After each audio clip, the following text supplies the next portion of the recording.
Yo, what's up, Reggie? Thank you so much for being a part of the very first episode of the What's Up, Brodey podcast. I'm so excited to have you here.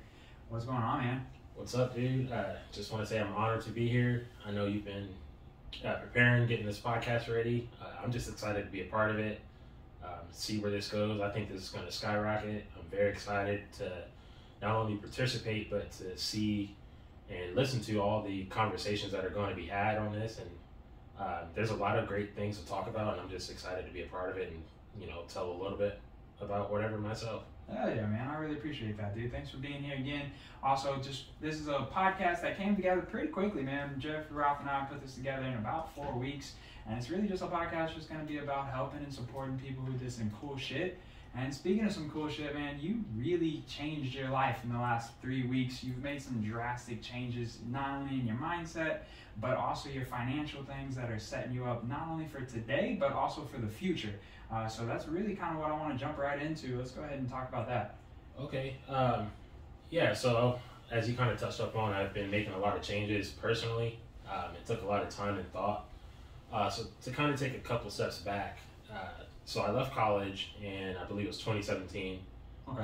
3-4 years ago. Mm-hmm. And I had the whole mentality that, I'm going to get out of school, going to move somewhere, get my own apartment, rent a house, whatever it might be, just kind of get on my feet and experience life as an adult. Oh, yeah. And I say as an adult because when I was in school like college, it's a completely different environment that doesn't reflect the real world. For sure, man. Just everybody fucking around. Yeah, like we're going to class, 8, 10, 12 noon, and then some people are working 2-3 jobs. We're involved in all these extracurricular activities and social organizations. We're going crazy and partying on the weekend all the time. Like the whole culture and environment of being in college is completely different than Absolutely. waking up, going to work, the typical person Right.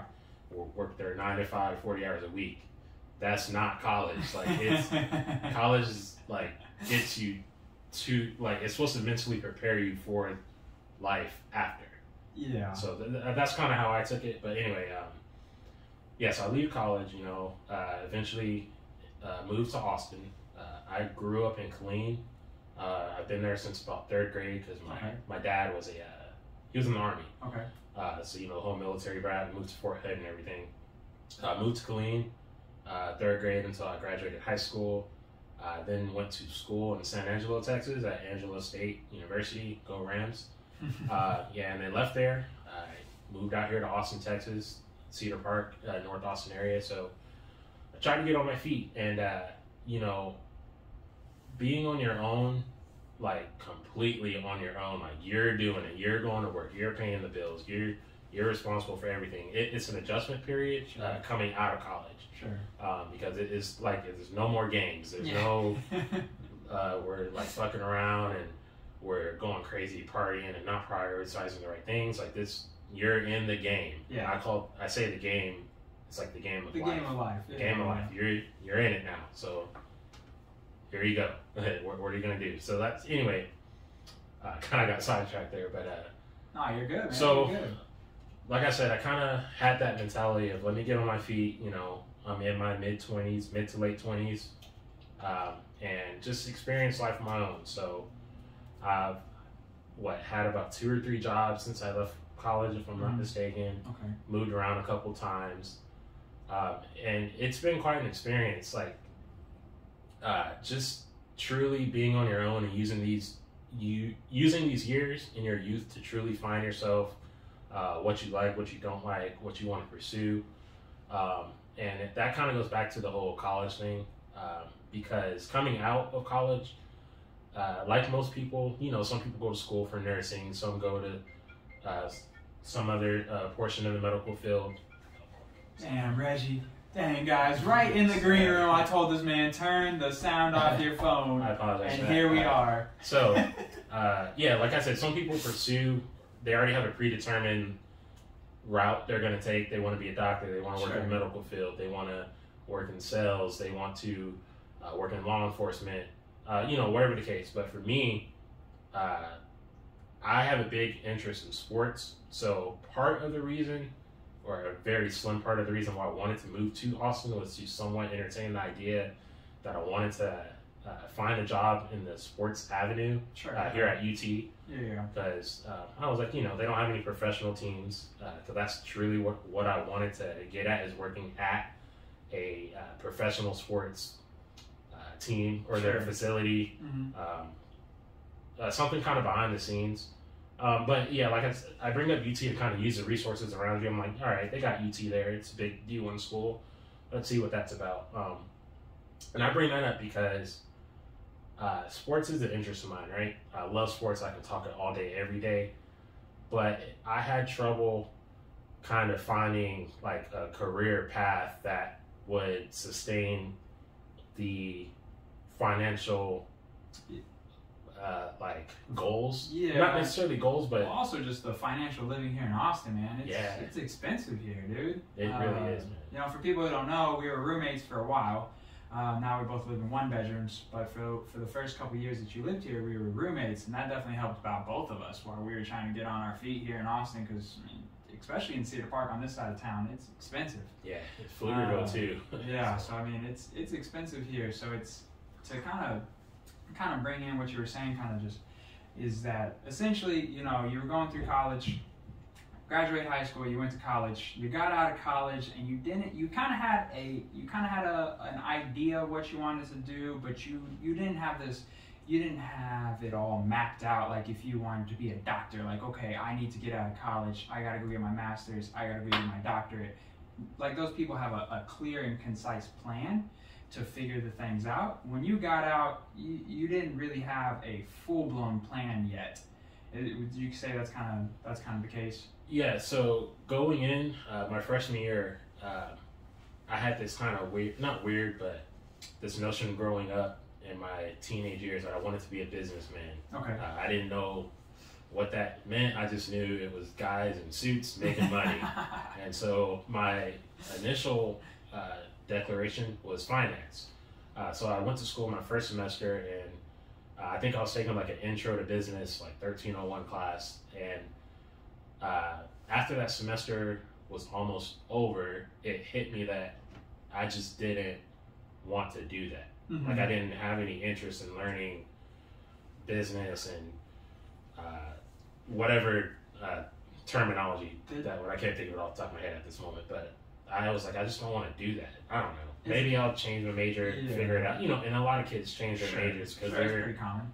You're figuring yourself out as you go. Yeah. So a couple years go by, I'm kind of like testing the waters, seeing what programs the school offered me, weighing the decisions, like do I want to transfer and pursue my education elsewhere because they have a major of a field that I want to do. Mm-hmm. Or so a couple years go by.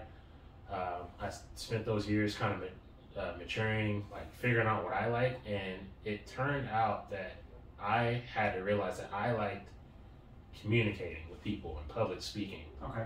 Because I had several courses, even back to high school, but mainly in college, where I'm presenting something in front of the class, and I had no problem with it. I actually liked it. I liked preparing and talking in front of people about X, Y, and Z. Like I was comfortable with it. And another thing that helped me get to that realization is that, of course, it was the classes I was taking, but I had worked 2 to 3 jobs almost my entire time in college, whether that had been working at the rec center on campus, which of course you see like the entire student body and faculty come through on a daily basis. So you're talking to everyone. I worked at the front desk.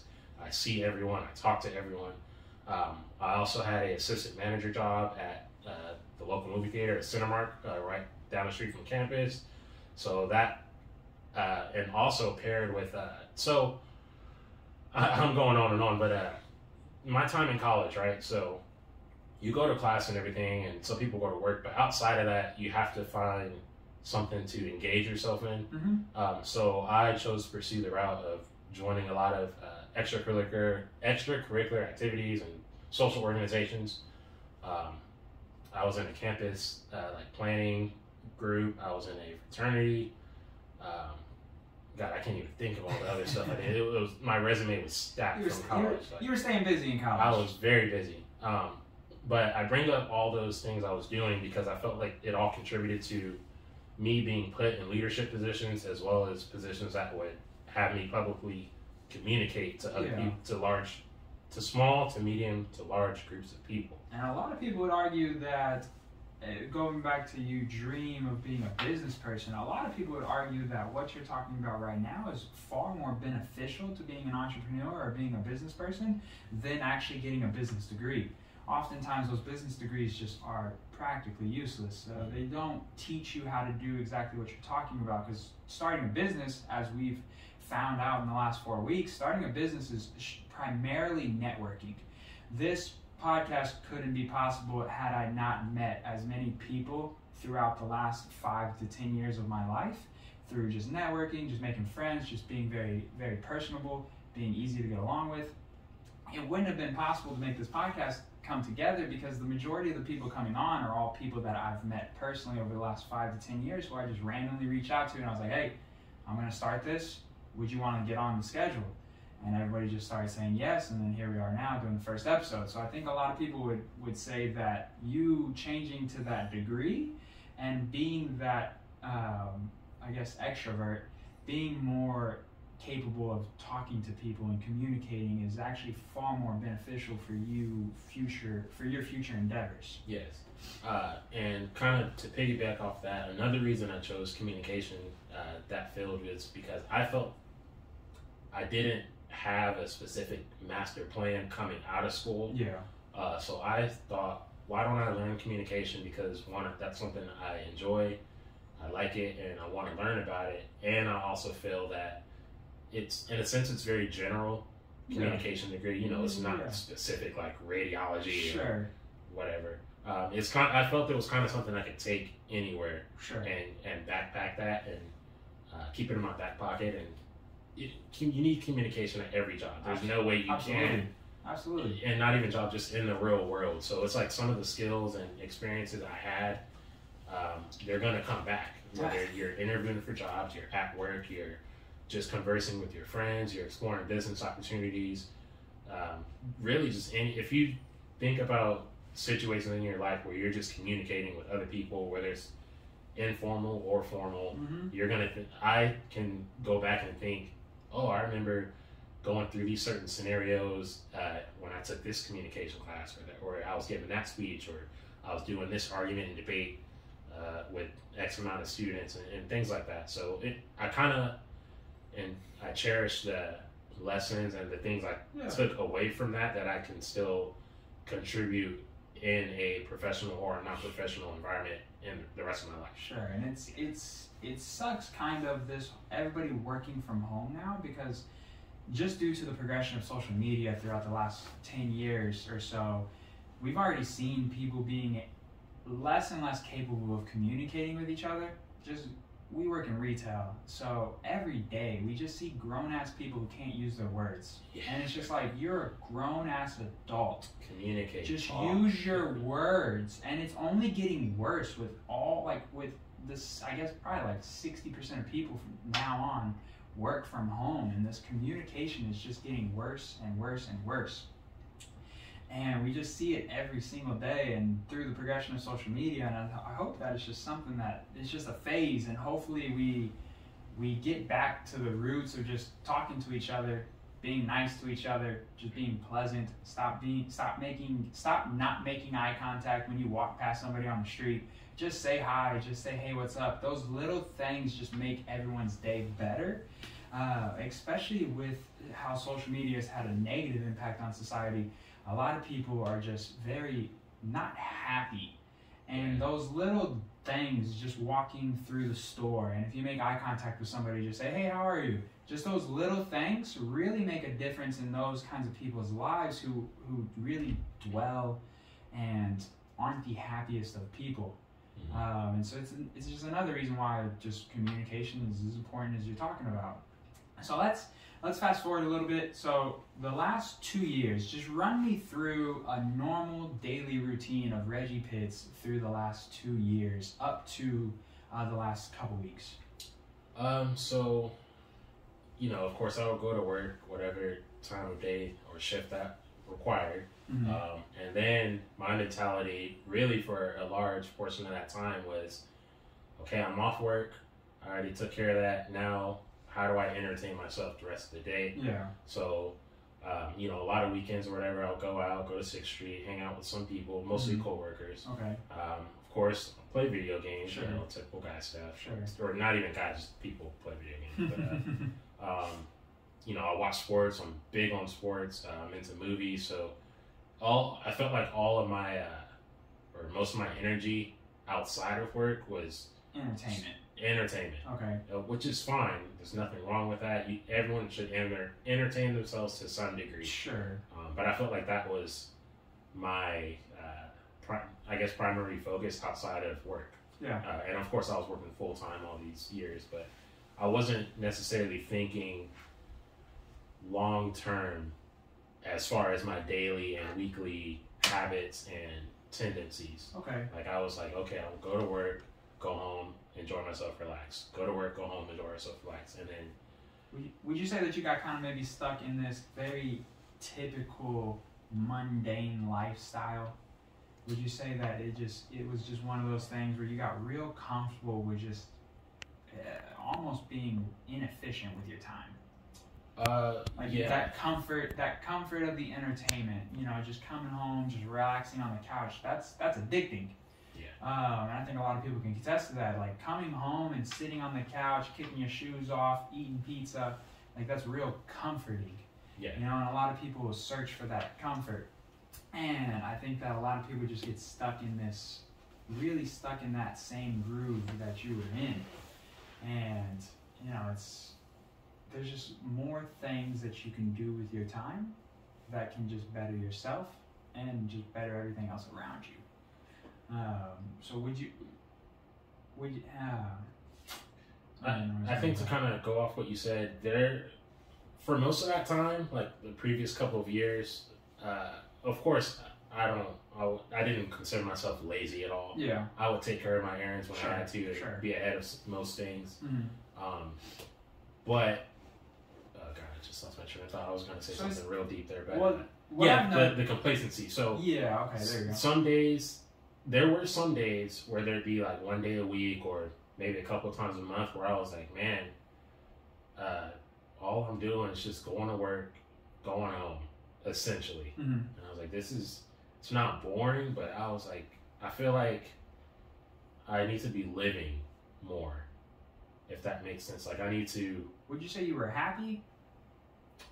I would. I would say I was happy, but I knew deep down, I wasn't satisfied. Okay, sure. So you weren't very satisfied. Yeah. Okay. Like I was, in a sense, it felt like I was like this whole life after college thing. Like I said, I'm getting out, I'm finding myself, figuring out where I want to work, where I want to live, trying to enjoy life at that time. All these things people go through like post school, right? And everyone has a different path, but I'm just speaking to mine. Yeah. But I guess I was stuck in this. I kept telling myself, oh, I'm still trying to figure it out while I'm just living my life. Mm-hmm. But it felt like at times no progression was being made. Or I say it felt like time was just passing me by. Sure. And like it felt like I was wasting it a little bit. Like what am I doing? Yeah, I think what you just said is very important to bring up, because there was oftentimes you would text me and be like, man, I can't wait till November. And I'd be like, bitch, it's February. Yeah. I was like, dude, we're in February, but you're like, yeah, but I can't wait till the movie comes out in November. I'm like, but dog, we got 9 months. Yeah. We got 9 months till this movie comes out. Like, enjoy your day. Like, I learned this from a girl that I used to talk to. Shout out to Candace.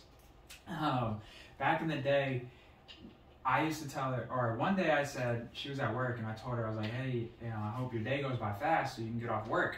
And she sent back the realest answer I've ever gotten, and it still resonates with me to this day. She sent back, I don't want it to go by fast. I want to enjoy my day. And ever since that exact text message, ever since I got that message back, my thought process and my perspective on my day has changed completely. Like, I don't want my day to go by quick, because that's just one day closer to the day that we leave this earth.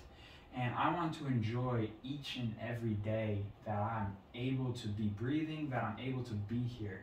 And I think that's something that a lot of people, when they do get stuck in this mundane lifestyle, that they kind of feel the same way.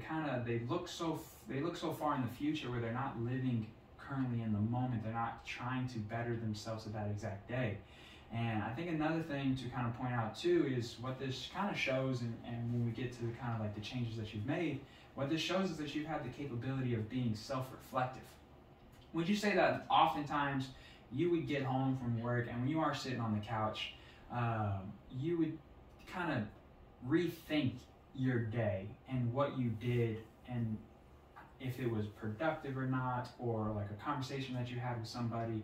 Would you go home and just kind of like self-reflect and kind of rethink what you did? Some days I would. I think for me, it was more personally geared toward my attitude that day. Like, in the workplace, right? Not everyone loves their job. You don't always have to love it. You do your job, right? Yeah. You do it because you need the money to pay your bills, so on and so forth, right? But kind of going back to my attitude, I felt like there were some days where I didn't wake up with the right mindset. Okay. Like, there would be days I would wake up and be like, oh, I hate my job. I have to go here, drag that energy into work, get through work, and then like the best part of my day at work would be clocking out to leave and go back home to enjoy not being at work. Absolutely. And to wait in that misery of going back to work the next day.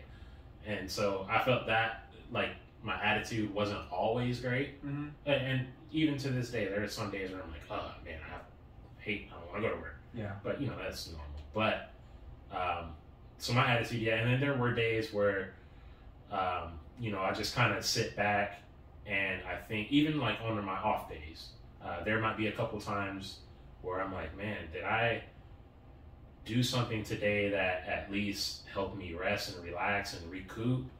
Did I do something productive? Did I work on something that needed to be like attended to? Mm-hmm. Did I just do absolutely nothing and I just wasted a whole day? When you look back on it, like I didn't do anything but play video games and watch a couple movies that I've already seen 1,000 times and get on Twitter, and boom, day's over. Yep. Yep. So yeah, there were times where I would like go to bed and realize like, man, I didn't do anything today. And then there would be like twice a week, and then a week out of a month. And then, now that you asked me that question, I'm thinking about it a lot. Like, yeah, there were a lot of days where I felt I could have just been more goal-oriented towards something. Yeah, not just being so loose with trying to satisfy my needs for entertaining myself. It's a little bit more of like being a doer almost. Like, I've known you for what, 15 years now or so. I've always noticed that when it comes to running errands, when it comes to paying bills, when it comes to like getting stuff done, like in that aspect, running errands and stuff, you were always on top of it. Like I was always like, damn man, I wish I could be more on top of my errands. Like I'm always like, I'll do it later. But when it came to like that kind of stuff, like, okay, I gotta go to the grocery store. On the days that you were productive, you were on it.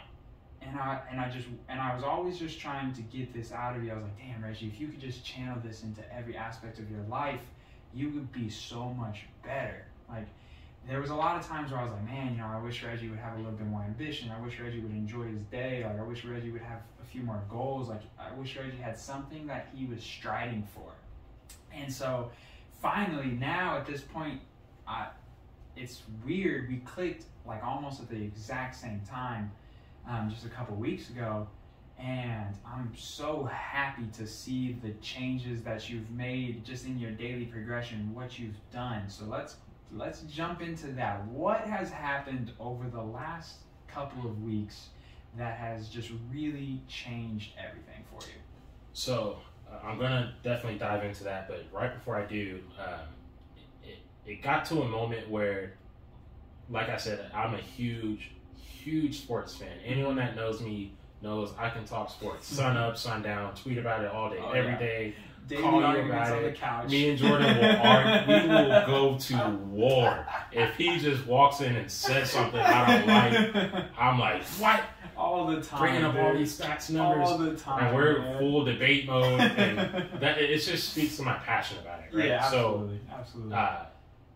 So for a certain amount of time after school, after college, I was brainstorming and trying to figure out how can I start a career within sports. I don't care how, what avenue, but how can I just get my foot in the door. So I spent some time doing that. I didn't truly fully commit to it. I just entertained it here and there. Let me stop you right there. That's important what you just said. You had a goal, something that you really wanted to do, but you knew that you just didn't fully commit to it. It's like I knew what I wanted to do, but I didn't plan for how to get it done. I just would say on the surface, I want to work in sports. Okay, well, how are you going to do it? That's a and gem. then that there. was it. Right there. I think I'll try this. Yep. And then that was it. There wasn't no, I'll try this, but if I fail, I can also do this, and this. Yep. And I had researched this in the meantime, and I'm also networking with this guy over here who knows this guy. Like, I didn't plan anything. I just kind of loosely said, I think this is what I want to do. You're half-assing it. I was half-assing. Let's call it what I mean, hey, because there's stories I can tell where I was half-assing shit. I've been half-assing shit for 27 years. Mm-hmm. And this is the first time I didn't half-ass it, and now look where we are. We're sitting here across from each other doing this. Yeah, so I brought up sports, right, because that's what I wanted to do, but on a deeper level, that's not how I wanted to sustain a living. Mm-hmm. Like, if you came to me anytime the last 2 to 3 years and you say, Reggie, what do you want to do in life? Or just what do you want to do? How do you want your life to be? If you could just give me a short answer, I would always say, I want to make money. Yeah. That is the point. That's ultimately what I want to do. I had gotten past the point of doing things I needed to do to get to make money, right? Like I said, I was in school working 2 to 3 jobs because I needed the money. I didn't care where it came from. I just needed to get it. Mm-hmm. And so, and then of course growing up, I understood adults work jobs they don't always necessarily like, but they're doing it for a reason. Like, some people have families to feed, some people don't have the luxury of just beggars can't be choosers kind of thing when it goes to your job. But anyway, so the past couple weeks, maybe 3 weeks ago, I was at home and I was watching YouTube at the time, this podcast called I Am Athlete. Yeah. Pretty sure some of you have heard of it, with a couple former NFL players like Chad Johnson and Fred Taylor and Brandon Marshall. And they talk about a lot of personal and in-depth topics. So I'll tell you my perspective. I was watching the podcast one day, and they were talking about employment and grown men playing video games, right? So some of the guys, like Shannon Crowder on the show, he was like, man, I can't play video games. I'm 30, 40-something years old. That stuff's for kids. And then Chad Johnson, he goes, well, I play video games because that's what I do for a living. Yeah. It's esports. I don't know anything about it. I just know it's a platform that gamers use now. Well, esports is professional gaming. It's professional. Twitch is where you would make money, or YouTube, or even now people stream on Facebook Gaming, etc., etc. But esports itself is professional gaming because he plays FIFA and he's damn good at it. Yeah. He has a Twitch channel and people watch him play. Shout out to Chad Johnson. But yeah, so he was talking about he uses video games as a platform to fund whatever it is he funds, his family, his side hustle, whatever, right? That's what he does. So then, you ever have those moments where you're to yourself, and as weird as it sounds, it's like you're talking to yourself. You're asking yourself a question. Like, you're in your own head. You know what I mean? Absolutely. Like, you're having a moment with yourself. Like, just you know. 100%. And so, I was watching it, and something just stopped me right then. And then I was like thinking, like, man, what am I doing? Like, I see this guy, like Chad Johnson, for example. He's been in the NFL. He's in esports. He's making money off his podcast. He has all this money, like yada yada yada, right? Doing what he wants to do. And then it's like I had a moment to myself where I asked myself, Reggie, what do you want to do? Period. And then question mark, you know. And then, you know, I like thought in my head, I was like, I want to make money. Like, I've always, coming out of college, I want to make money. I just don't know how to do it. Mm-hmm. So I was like, yeah, I want to make money. And then it's like I asked myself the next question. It was like, well, how are you going to do it? And then I was like, well, I don't know, but I know that's what I want to do, which is the same mentality I've had for a couple years, which has gotten me nowhere. Yeah. Because it's just ending right there. Yeah. And then the next question is like I asked myself was, I need a yes or no answer. Are you doing everything possible at this moment to make money or to give yourself a chance to make money? Yes or no? Are you doing as much as you can?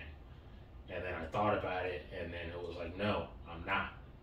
I know there's a lot of time I could be dedicating towards learning about something. There's a lot of habits I can break. Look at me right now. I'm just watching this YouTube. What is that doing? Yeah, I'm watching something cool, and I can take away something from it because they're talking about a whole bunch of great stuff, but it's just me sitting watching TV. Yeah. At the end of the day. You weren't doing anything productive while watching. You were just sitting there watching TV at the end of the day. Yeah, it's not like you were in the gym listening to the podcast. It's not like you were walking, you know, doing a walk outside listening to the podcast. It's not like you were driving in your car. You were just simply in your apartment, sitting on the couch, doing nothing. Doing absolutely nothing. So then, yeah, it's like that last question. I was like, all right, am I doing everything I can to give myself a chance to make money, which is what you want to do? And then I thought about it, and I was like, no, I'm not. And then it, like, at that moment, I felt I had a moment of realization that truly had a moment where it was like, what I'm doing, what I've been doing, is not going to get me there. It's not. There's no, oh, well, if I keep doing this, keep doing that for another year, another 2 years, another 5. No, I was like, it's not going to happen. Like, it's not. So then I came to that realization. I was like, okay, well, what do I do now? And then I was like, okay, well, I've kind of talked to some people, you know, from work or some old friends, like, what do they do? And some of these are previous conversations, like you, for example. I know I've briefly had those talks with you about, like, you know, finding another job or how to make money. You're like, you know, you can always work in sales if you want to pursue it. And I was like, okay, that's one avenue, you know. And then I'm like, well, you know, some other people, you know, they just want to move up in management and get that big time job. And I'm like, okay, but then that brought up another point. And then I was like, look, personally, like, I'm 28 years old. I just turned 28. 30's like staring at me right in the face, right? It's coming, man. It's coming. Like, we're getting old. Where did the time go? But then it's like, I don't. This is gonna go into a whole deeper subject. Like, I don't want to fall under that. You're gonna work the rest of your life and retire. Yeah. Absolutely. You don't want to be punching the clock when you're 65. Dude, I do not want to do that. It's sad when I have customers that come in and they're still working at like 72. And it's like, damn, you're still punching the clock at 72? That's sad. It's sad. And it's like, if I don't make any changes to what I'm doing and I just keep doing things, that's going to be me. Like, oh, you're good. Yeah, I was like, if I don't change anything with what I'm doing in life, nothing's going to change. And that's a fact. So, at that moment, a few weeks back, I just had a completely different mindset. So, at that moment, or maybe like later that day or the next day or whatever, Sure. I completely made up my mind. I was like, who has the money that were in a position just like me? Mm-hmm. And I was like, well, people, they invest, they do stocks, and I know people are always talking about stocks and bonds and investing and going in the stock market. And I'm like, okay, well, I know people that are doing that and they're making more money than I am. And I was like, well, why can't I do that? Why can't I make a lot of money? Yeah, instead of thinking, damn, you know, I have my money going towards this, instead of thinking of a problem, you thought of a solution. Yes. Right? So, then it came to me, I was like, okay, I like to learn. Why not learn about investing and stocks and finances and everything under that umbrella? Because I was like,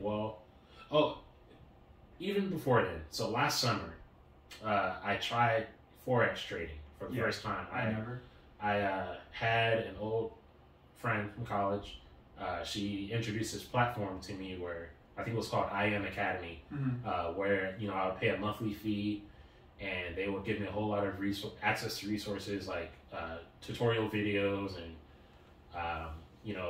introductions on how to do this and how to do that, what apps to download, how to create an account, how to start the process of Forex trading. But so that was me taking a step in the right direction as far as where I'm now last summer. Sure.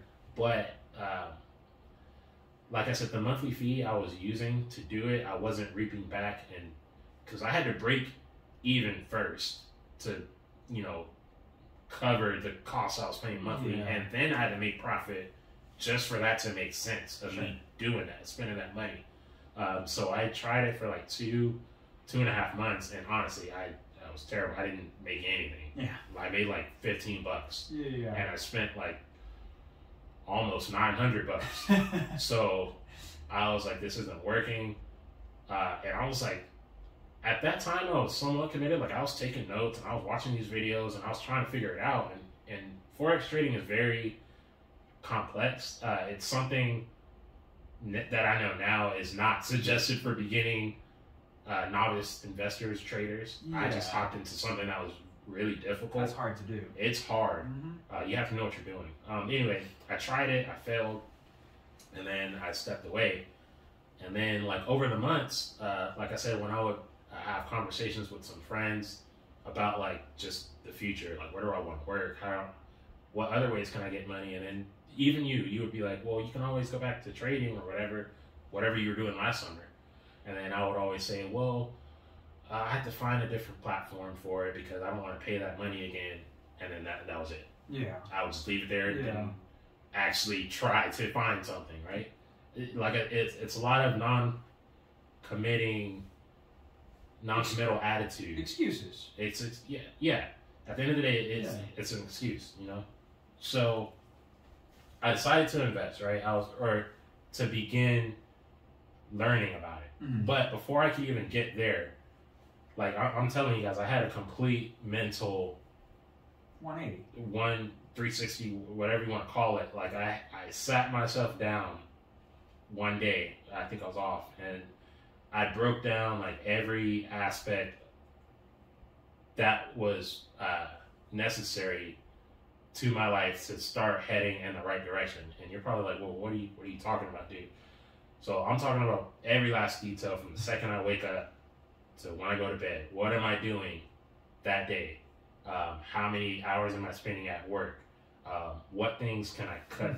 Let me just start. I remember my this cell day. phone. I remember this day. Let me just start with my cell phone. This man sent me a whole, like, a novel of a text message. Yeah. And it was incredible. Like, I knew shit had changed. Yeah. Just by the text message, I could feel the energy in the text message. And I was like, oh, it clicked for Reggie too. Yeah. I was like, damn, we clicked at the same time.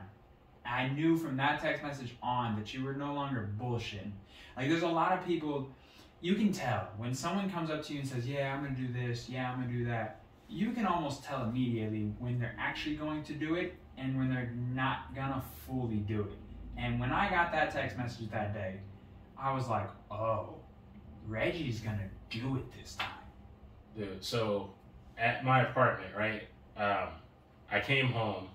This is like the immediate change that I started. Yeah. I would come home, right, and, you know, I have my Xbox out there, I got my TV in my living room, I got my controllers, I'm a huge Marvel fan, so I had a whole bunch of comic books out, because I love everything Marvel, right? Yep. I had that out, and then I had just some other papers sitting on my desk and other books, like I had a couple Game of Thrones books, and then it hit me, I was like, I want to come home every day, and I want to see progression. Okay.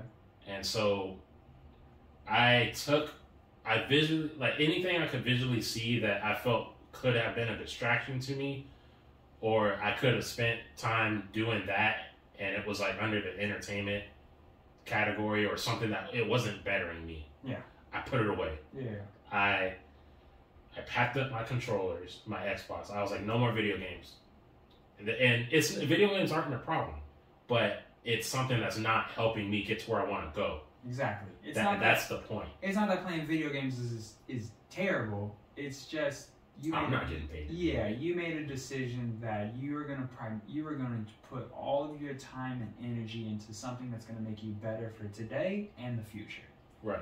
And so I put all that away. I packed up all my books. I really just made a clean sweep of my entire apartment and put away things that I felt like weren't worth my time at that moment. Okay. Going forward. So then I did that. Then we're moving on to like my habits now. So more times than not, I'll get home, get off work, or whatever. Grab something to eat, and then I, pop on YouTube, watch a couple of videos of sports talk or movie talk, whatever, entertainment. And then I will get on my phone, I will get on Twitter, Snapchat, fantasy football app, just whatever. Scrolling, going down the rabbit hole. Yeah. Just getting on your phone, and next thing you know, 2 hours is gone. Exactly, and you've done nothing except just have your eyes glued to a phone. And read a bunch of bullshit, and a bunch of people bitching about something. Yeah. You got nothing from it.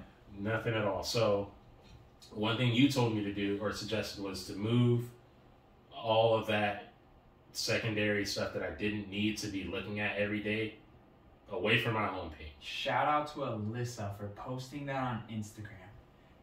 Alyssa, when you posted that on Instagram, I took that advice immediately. I took all of my social media apps and I moved them off of my homepage to where I have to search for them now. I am on there way less. So shout out to Alyssa and John. I love you too. But yeah, so I did that with my phone, and then I made a decision to just make an attempt to be on my phone less. Sorry, excuse me. You're good. Drink up. To be on my phone less. So I did that. Then my next step was, I was like, man, I know that I want to learn about investing now. Now, what do I do? Where do I get this knowledge from? And at this point, I'm like, I am wired. Like I had this burst of full speed energy that, you know what? I might be fast forwarding a little bit. Before I even did that, what I was going to tell you next, I then broke down my finances. Excuse me. I broke down my finances. I made a list to help me budget my money. So it comes down to savings, right? Everyone makes money, quote unquote. You know, everyone goes to work. Sure. Now, what you do with that money is up to you. Absolutely. So, I went to work. I'm hopping all over this. I went to work the next day, and when I tell you that particular week, and even now, but that particular week, I had a completely different mindset, aura, energy, and mindset. I went to work knowing this isn't the end. Yeah. I'm not just gonna go to work 40 hours a week the rest of my life. I just made that decision yesterday. Confidence. Yeah. So then I looked at work differently. Like I get up for work at 3 a.m. every single morning because I work early morning shifts. And so it's tough. Like a lot of people can't do that. They're not built to wake up and do a whole lot of hard work before 8 a.m. before some people even wake up, Exactly. right? Yeah, absolutely. And the same thing with people that go to work out that early, right? You knock it out. Anyway, I went to work and it's like my whole mindset of it changed as I'm not looking at this job to provide my income, which that's what it's doing technically, but now I'm looking at it as this job is going to provide me money to get out of this job. To get out of this and to pursue the avenue I want to pursue, which is invest, which I still don't know anything about, but since I've already made up my mind that that's what I want to do, it completely changed my mindset of work. You went from dreading waking up at 3 a.m. to kind of taking pride to getting shit done before people woke up. Yeah. That's a different mindset. Instead of being like, damn, I gotta wake up at 3 a.m. No, it's like, no, I was up at 3 a.m. I've already done this, and this, and you haven't even gotten out of bed yet. Right. It's a whole different mindset. So instead of dreading it, you embraced it. Right. And so that next day I got home from work, and I felt great at work. I felt like I had made such a life-changing decision, and I couldn't hold it in. Hell yeah. And you're like, what are you talking about? You haven't done anything. You haven't made $10,000. You haven't feel it though. You haven't spoken with anyone. I made that decision, and I felt like once I made the decision and came to that self-realization and was honest with myself, it changed. Everything changed. Go time. Yeah, and so it got to the point for like a week and a half straight. I was so excited to leave work and go home and do something to educate myself or work toward this goal. I was so, it felt like I would clock out of work, right? Go straight. I'm excited to go home that day because I know there's stuff I can do. But not because you were clocking out of work, but because you knew that it was time. Now it was your time to better yourself. Yes, that's exactly what it is. You took care of what you were supposed to do to make sure you can eat, but now you're going home to make sure that you can better everything going forward. Yeah. Okay. I was so excited to just go home and be like, what am I going to do today? I'm so excited. I can make them. It's when you truly want to do something or you make a decision that you want to do something, doing stuff toward that excites you. It's powerful. Like, I was excited just about cleaning off my desk and going through my computer and wiping out everything and making documents about goals and of stuff I'm going to do, making a to-do list, breaking down my personal finances down to the last penny I was spending on everything monthly, all my monthly expenses. And so that next day, I'm calling Jordan. No, this cough's killing me. So you broke down your finances to the very last penny. I think there's something very important to point out before people are like, oh, well, you know, I have this, I have that. Reggie lives on his own. He works at Costco. He's not making this insane amount of money. He's making a very normal wage. He recently got a raise, but when this changed, that raise hadn't taken place yet. Like you hadn't even seen that pay raise yet. So you were still making $15 an hour. 18 at that time. 18 an hour. So still making a fairly normal wage, not making any kind of crazy money, but just by breaking down your finances, looking at exactly where you were spending your money, you realize that you actually can take control of this and invest and find a way to make this work without having to make $2,000 extra than your bills or whatever it may be. Whatever, everybody has this, they get stuck in this mindset, oh, I can't invest because I only make this amount of money. That's the wrong way of looking at it. Absolutely. And that's how I was looking at my financial situation. Was like, man, I was like, man, all my money's going to bills, which is not true. But that's what I was thinking in my head. Yep. So in my head, it was like, I'm stuck. Mm-hmm. I can't do anything. You realized once you put it on paper, once you broke it down, that it is indeed possible. And it's the same thing that happened for this podcast. Once I took 10 minutes, sat on my couch, and I just started jotting down notes on my phone. And then I was like, oh, okay, so this is what I want to do. Okay, this is the description. This is why I want to do this. And then I was like, okay, so who would I bring on? And then I started listening. Boom, boom, boom, boom. And next thing I know, I'm sending Jeffrey Roth over here a freaking notebook that has 40 names of people I want to reach out to. Took me 30 minutes to write all of this down. All I had to do was just sit down and just commit to it. Yeah. And it's just awesome because you did the same thing just in a different aspect. Right. And I'm big on writing things down. I have to see things in front of me and look at it to like truly focus on it. So, oh man, I'm sorry, give me one moment. Damn, Reggie, get it together. Yeah, so I got home, right, from work, and I have this burst of energy because I'm ready to learn about investing, and now I just don't know where to go. Where do I get this knowledge from? Okay, so what'd you do next? I realized I didn't want to, in a weird way, I didn't want to ask other people, because those people that I believe may or may not have been investing or knew about money and all that, they found out somehow on their own, or I want to teach myself. So you wanted to take responsibility, and you wanted to take control. Yes, and I came to the understanding. I was like, look, I am at step or ground zero, whatever you want to call it. Mm-hmm. I am at the very beginning stage. You humbled yourself. I know nothing. Yeah.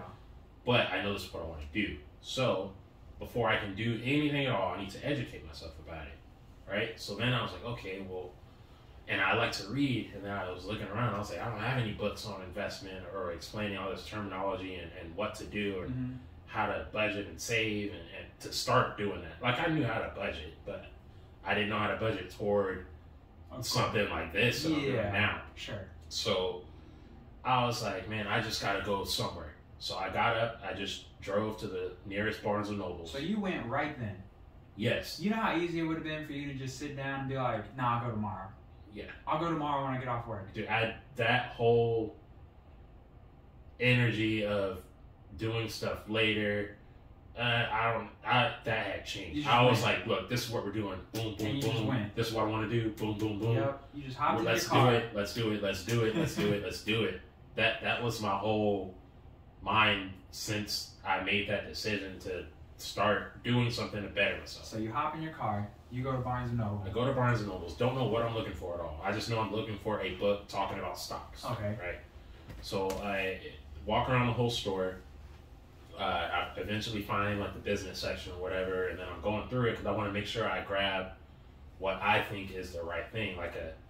I'm not gonna lie, I was looking for Investing for Dummies 101 or whatever it's called. Sure, I don't know what to look for. Yeah. Okay. So then I'm going through the books, and then I saw one that was like investing in your 20s and 30s, and I was like, okay, I'll just grab that one. And then I saw another one about market indicators. I knew what that was from my time in Forex trading, so yep. I know that stuff you can, long story short, that's stuff you put on your chart to help you realize when it's time to buy or sell anything, right? Reggie over here dying. I don't know if it's because it's warm in here or what. Getting a little hot, take your sweater off. Yeah, I probably need to. So I grab the book. I go home, and I text Jordan. I'm like, "Yo, I got these books. Like, we're rolling at this point. Reggie is excited. We're building off of each other's momentum. Reggie's rolling. Reggie's rolling. I'm giving him updates on where we're at with the podcast. I'm like, dude, we're already booked till June. And he's like, what? It's like, you started doing this 2 days ago. I'm like, dog, shit is rolling. We are moving. And then Reggie hits me with everything that he's doing. I'm like, bro, we are moving. Yeah, so at this point now, a few days, maybe a week or so have gone by, maybe a week and a half, and it was to the point where I'm waking up, I'm knocking stuff out. I know Jordan's up. Now, I don't know if you were always getting up as early as me, like 3 a.m. some days, or just earlier than usual. Not that early, like, but... There'd be some days I would text you, and, like, I knew you would, like, just be waking up around 7 or 8 something, because, you know, I'm at work, and that's right around the time I was on lunch break. Yeah. Then it got to the point where I was like, seeing this dude's texting me at like 2, 3, 4 in the morning. Like, I know he's up, focused on something that he wants to do, which is starting a podcast and whatever else he might have been doing. So me and him it got to a point where every day I was like, I gotta stay on my game. I gotta knock out all this stuff, and then I'm ready to share what I did with Jordan and see what he was doing, because you're keeping up with each other. We're keeping up. We're getting stuff done. We're working towards something, and that to me felt great. Hell yeah! So you're over here getting stuff done, man. We're always waking up, texting each other at 3 o'clock in the morning, and Reggie sends me the day. So I knew Reggie had made the change. But then there was a day where Reggie, like maybe a couple days, I don't know, maybe 5 days to 7 days later after this kind of mental shift the both of us had, where we're like, all right, fuck it, we're going to stop half-assing stuff. We're going to get to it. Like, we're going to just start doing, stop thinking of problems, what could go wrong, stop having that fear, and just start doing. And there was one day in particular, one text message in particular, where Reggie texts me, and he says, dude, I woke up this morning, I went to my manager, I talked to my manager about how I can invest in Costco stock. And one thing that he did that I would have never thought of, and I thought it was so fucking genius, is he not only went to his manager and said, hey, I'm going to start putting $50 a week into the Costco stock out of my paycheck every 2 weeks.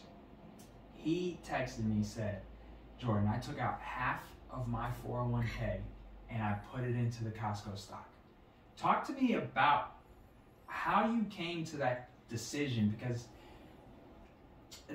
I've never heard of anybody making that move, and I thought it was brilliant. And there might be some people that'd be like, well, it's kind of a risk, and sure, it is a risk, but you're putting it into a ginormous company that bearing a disaster really shouldn't be worth any less than what you bought it for. Especially since the market has already dipped so much, you bought it at the perfect time. So walk me through that.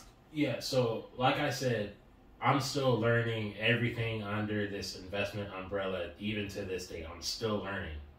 But I knew for myself I could at least use some resources that are currently available to me. So Costco employees, right? We automatically have a retirement fund set up through T. Rowe Price. It's the day you start working, it automatically starts withdrawing like 5% of, or I don't know if you start at 5% of your paychecks, but anyway, a certain percentage. I think you start at 2 or something. Yeah. Anyway, I knew part of the money I was already making was already going to a retirement fund.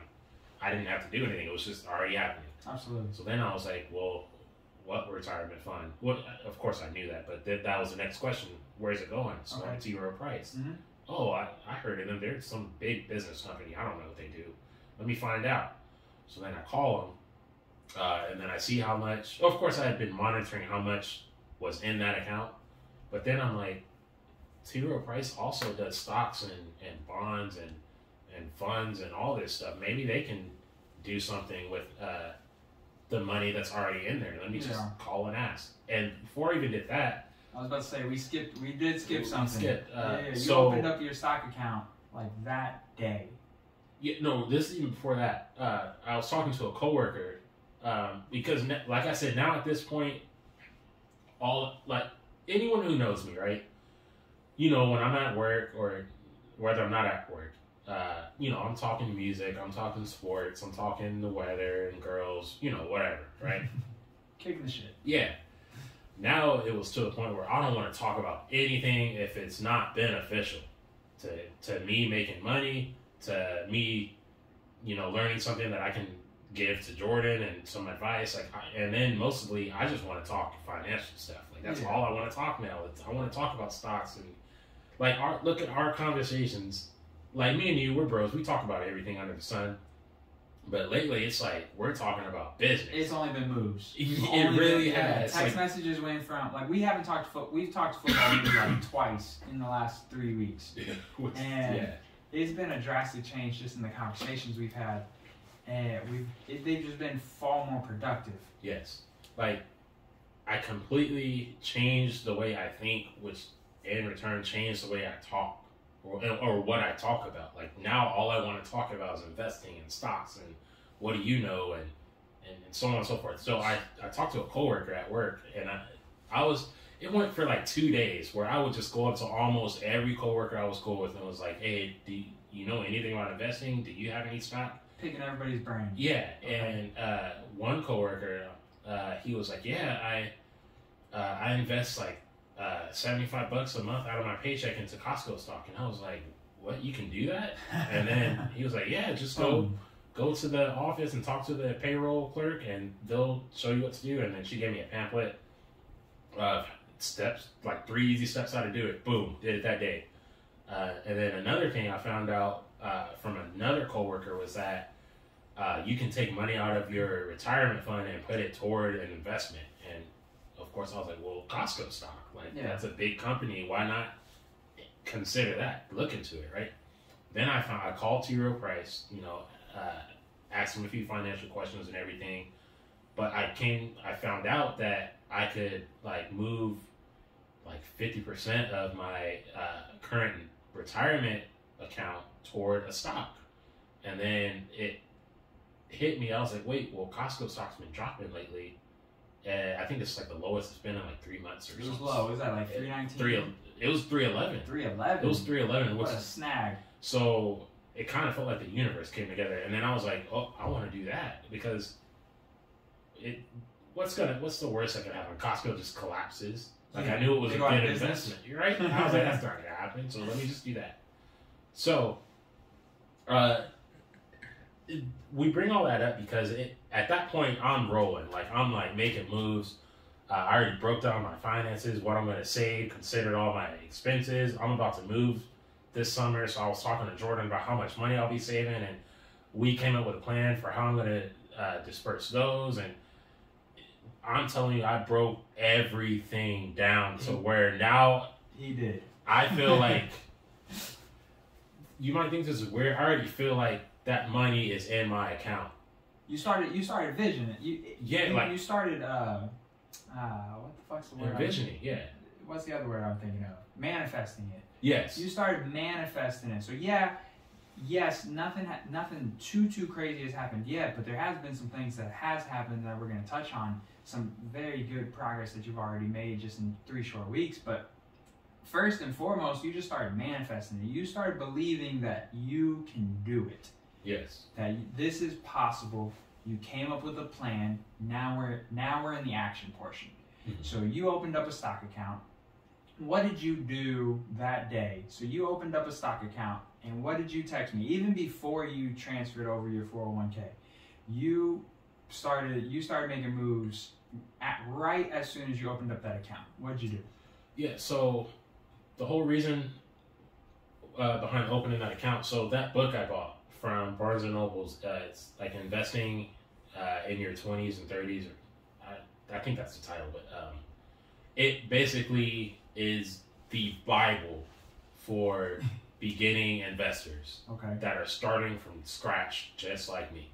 So I felt like this book was like. The name of this book? Here, I got you. Oh, you got it. My phone's off because it went off earlier. You're good. You got it. It's like the guide to investing in your 20s and 30s or something. And I felt like because I knew I was starting from scratch, this was the perfect book for me because it was like step one, acknowledge that you would like to be an investor. Step two, do this, create your, go through your budget, create a savings plan, trim all your expenses. And the thing I like about that book is because it's breaking everything down step by step. And so, like I said, this isn't me coming on here saying, oh, I made thousands of dollars in the last few weeks. This isn't that. This is me laying the foundation, educating myself so that I can be successful doing this. And I know I can do it because I'm gathering resources and knowledge and information to help me go down that path. Yeah. Like when I called you that day, and me and Jordan, we were having very in-depth conversations, and I told him, I was like, dude, I feel like right now, let's say this path I want to go on is a long road, and at the very end of that road is, you can call it financial freedom, you can call it satisfaction, you can call it just, being where you want to be in life. And for me, it was financially. I'm talking, I want to have a lot of money, like a lot. Yeah. And so I was like, okay. You want to be able to take a weekend trip. Yeah. I want to have you want to be able to provide for your future family. Right. Like you want to be able to just live comfortably. We're not talking about being 100 million, 200 million. Yeah, if that happens, that's cool. But you just want to be able to just live freely, create your own schedule. Mm-hmm. So that's the end game. That was the end of the road. And so I realized I'm at the very beginning of the road where there's a car and I'm outside the car. Yeah. So I felt like when I came to that realization, this is what I want to do. Now I'm planning on how to get it done, at least the beginning phases of it. At that point, you got into the driver's seat. Yes. Now it felt like I was in the driver's seat and the seatbelt was clipped. So now I'm like, to me, that felt like, okay, we're going somewhere, and this is going to be a long process, but I'm excited that I'm in the car. Yeah. And I know the car is going to go once I get going. And so that's kind of how I've been viewing just life just these past few weeks. Like, I have a goal I want to accomplish. I'm setting out how I can begin to work toward that goal. And now we're going to move. And it's all about planning. And I'm pretty sure everyone has heard the quote, what is it? If you don't have a plan, you're going to fail. I think that's the quote itself or something like that. But that's the truth. Like, if you don't plan for anything, you're not going to succeed because you don't have a plan. Because you're going to half-ass it. Yeah, and you're not glued to it. You're just loosely... You're winging it. You're winging it, and that's not the way to accomplish anything. God, I forgot what the original question was. Let me bring you in. So, you're in the driver's seat right now. Yes. You're putting the car in drive. So, you open up your stock account. You put some money in there. Yeah, so the book, I'm going through the book, and it's literally telling me exactly what I need to do. Break down my finances, right? Understand where all my money currently is going. Once I got all that, which I already knew, but just write it down. We're starting completely from scratch again, right? Then it's like, trim your expenses. Is there anything on there you don't need to be spending that you're overspending? And then cut it out or find other options. So I started doing that. Got a less expensive barber. Yeah, found another barber that's saving me like $30 a month. He cuts really good. It's my coworker Mike. Shout out to Mike. So that's one example. Can't remember what else I had trimmed down on. You cut out. You got a less expensive barber. Yes, and then came up with a routine for grocery shopping. Yep. Groceries are another big thing because how I was doing it was, I'm hungry. I'm going to go grocery shopping, which is not good. Don't ever go grocery shopping when you're hungry. It's an easy way to just start grabbing random shit. And the next thing you know, you probably spent an extra $30 to $40 at the grocery store that you probably didn't need to. Exactly. But I felt like my biggest issue was just something as simple as just not making a list. Yeah. I would just go and just buy random stuff. that didn't make any sense that I would eat within 3-4 days and then have to go right back because I did not properly shop like an adult. Yep. So that was another thing. I was like, grocery shopping. Something as simple as that. So I did that. I found out, what my income is, what my income is going to be after the next, because I get raises every 6 months because I work full time, which is good. Glad my job does that. But so I'm factoring everything in, trimming everything down. And then the book is pretty much telling you to do that, right? And just start saving your money. And even after you come up with a savings plan, and the biggest part of that is to separate the money you want to just save for a rainy day away from your investment money. And so that led me to open up a separate account to split the money from like rainy day funds to money I'm going to use toward my future investments once I know where to put that money. So now you have a checking account, a savings account, really two, and an investment account. Yes. So you got 3 total accounts. How are you divvying out this money? So how I do it, I've always been a take care of what you need to take care of person first, and by that I mean when you get your checks in, how I go about it, I immediately pay the bills first thing, because bills have to be paid, period, right? That's life. So I knock out all my bills, upcoming bills, because I don't like, some people are like, rent's due on the first, I'll pay it on the first. I'm like, nah. Like, as soon as I get the money, I pay it, because I like to stay 2 weeks ahead of my expenses. Like, I don't want to, I can't stand last minute, on the dot, last second, anything in life. Like, sure. So you're staying on top of things. I'm so early in everything I do. Like, you know me. Like, every time we go to the movies, I would show up an hour early. That's what I was talking about. That's like, what I can't. That's just how I'm wired. That's what I was talking about earlier. Like, you had all of the characteristic traits in order to do something like this. Like, you're extremely punctual. You showed up early. Like, even today for the podcast, you were 15 minutes early. I told you to be there at 6:15. You were in my driveway at 6 o'clock. 5:40. I was there at This man was ready. This man, that's just how you've always been. You've always been very punctual. You've always been on top of your stuff. You get your errands done. I've always respected that portion of you. You just needed that goal and that drive and that belief in yourself that, hey, there is something that I can do that I'm not doing. Right. So we got 3 accounts now. We got money going into both your rainy day fund and your investment fund. How did you decide how much goes into what? Well, that's kind of on a, I guess, bi-weekly basis for now. I haven't come up with a certain ratio as like a 60-40 one way or the other, but I have decided I want to put more toward my investment fund now, because I'm trying to invest in a mutual fund as soon as possible. And why is that? Because, like I said, this book I'm reading, I know so much more now than I did 3 weeks ago, where I knew nothing. And of course, I'm not an expert now. And by the way, so for everybody who's wondering, the book is called The Everything Guide to Investing in Your 20s and 30s, your step-by-step guide to understanding stocks, bonds, and mutual funds, maximizing your ... minimizing your investment tax. And the author is, I can't see that shit, bro. Joe Duarte. Joe Duarte. So shout out to Joe Duarte and writing this book. Yeah, so, after it kind of briefly tells you, all right, you need to, budget out everything, save your money, then the next thing beginning investors want to do is invest in a mutual fund. And you're like, well, what's a mutual fund?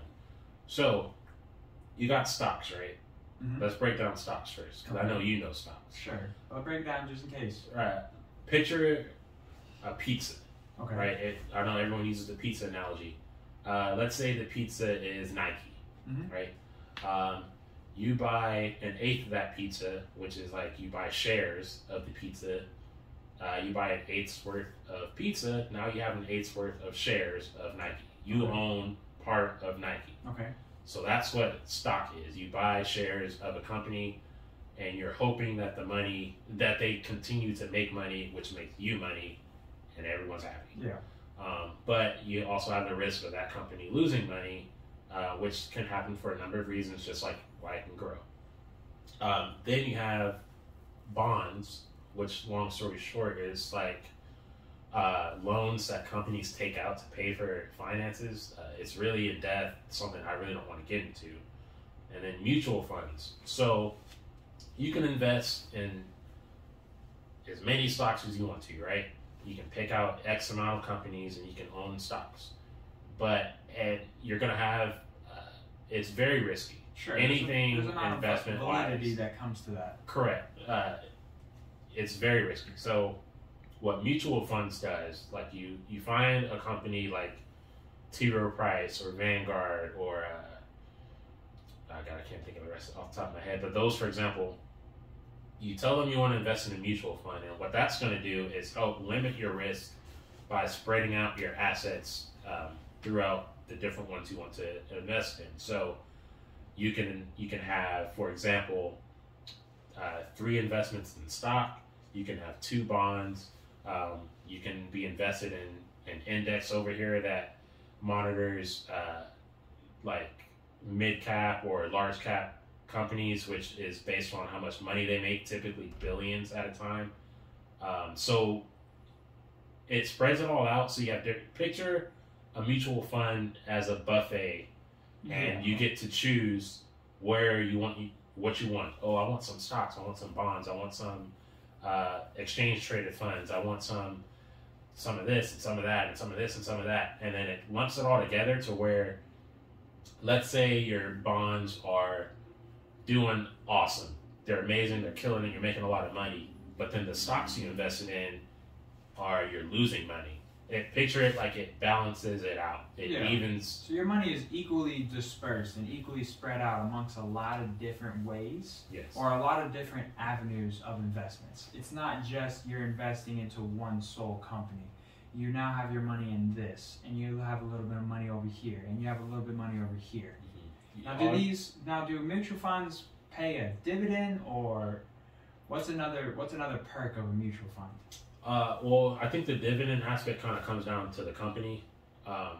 Mutual fund, I know they charge us, what's the fee called? Commission fee, I believe it is. Mm-hmm. And I forget the word, it starts with an S. But yeah, the dividends come down to just the company itself, because not all companies offer them. Sure. But I do know that they do pay dividends quarterly and some semi-annually, but that's very company specific. I forgot the original question. But usually for a mutual fund or like an ETF, when you put money into that over the year, you get a dividend.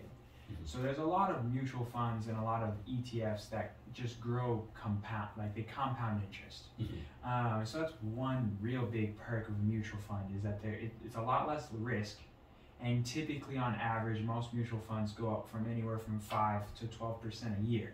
Now, can you make way more money in the actual stock market? Absolutely. But you can also lose way more money in the actual stock market too. So it's just far more risky. So putting your money into a mutual fund at the very beginning is just a much safer route, because it's, for the most part, and I think I was listening to a YouTube video not too long ago. He was saying that over the last 10 years, there's maybe been 1 year where where most mutual funds didn't see a 8 to 10% increase. Mm-hmm. So very often your money is just going to go up, pretty much no matter what.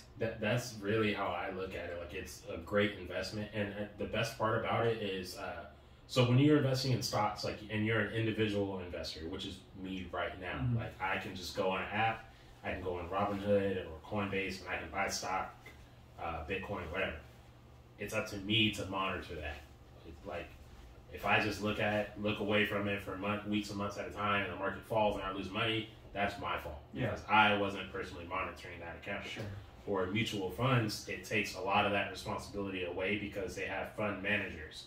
So from my reading, understanding on the general level of it, like picture you being a fund manager, and I come to you and I say, hey, I have $1,500. I want to put 500 in stocks. I want to put 500 here, 300 here, 200 there, wherever you want to go. And then you pay them a fee to do it. And then Jordan then gets that money. He, however specific or wherever specific areas you want to invest in, they'll research that for you. Of course, they'll provide you with all their information and knowledge of where your money's going, but they'll find the best options for you within the field you want to invest in, and then they will monitor their account. They'll track the progress of it. Of course, you can do that too, like monitor along with them. But you definitely don't have to worry about it as much as when you're investing into a daily stock. Yes. Where you're constantly checking the stock market from 9:30 to 3 o'clock. Yeah. Just all day long, you're just constantly checking, and oftentimes it's pointless to keep checking unless you're a day trader, because they're not going to fluctuate all that often throughout the course of the day. Most normal stocks. Now, lately we've seen some meme stocks and seen some really crazy stuff in the stock market over the last 2 years through Tesla, GameStop, just different stocks that have increased so dramatically and dropped down so dramatically over the last couple of years. But normally most stocks really don't fluctuate that much. It's usually a steady increase if you put your money into a bigger company.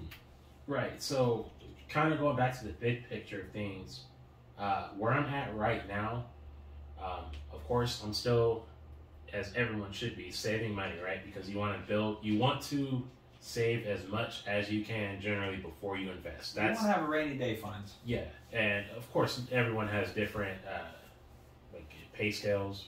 Or what do you want to call it? Different incomes.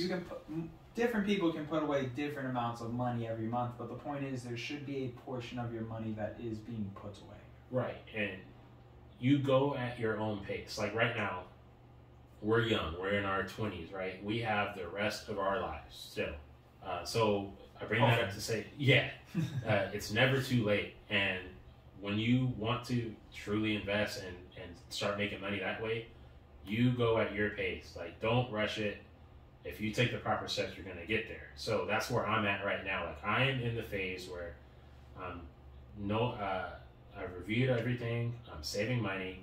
I know I'm going to put it in mutual funds. And in the meantime, I am strictly in the education phase right now. I'm texting Jordan every day. This is what I read. I'm on chapter 5. And then 3 hours later, Jordan, I'm on chapter 17. Jordan, I just finished. Jordan, I'm on the next book. Yeah. And you're like, whoa, like, didn't you just start like yesterday? And so, right now I'm just educating myself. Yeah. I need to truly understand what stocks are, how to buy and sell them, what is a mutual fund, what's an exchange traded fund, how do I know when it's time to buy or sell, what are market indicators that I can use, what does that mean, what does this mean, what's a dividend, what kinds of loans are there. There's so many different questions, and like I already knocked out that book. I don't even think I had it a week. So it hasn't been that long. It really, I blew through it, and I'm going to of course reread it because it was so much knowledge, but I felt like it was for when I made that decision, this is what I truly want to do. And then I just happened to go to Barnes and Nobles, and I just happened to buy that book. Yeah. It to me felt like everything's the universe for a reason. Was like aligning. Yeah, it was a sign. Yeah, and I was like, this is good. We're going. Now I got this book. I can educate myself and then bridge off of that, and then I can get started. Yeah.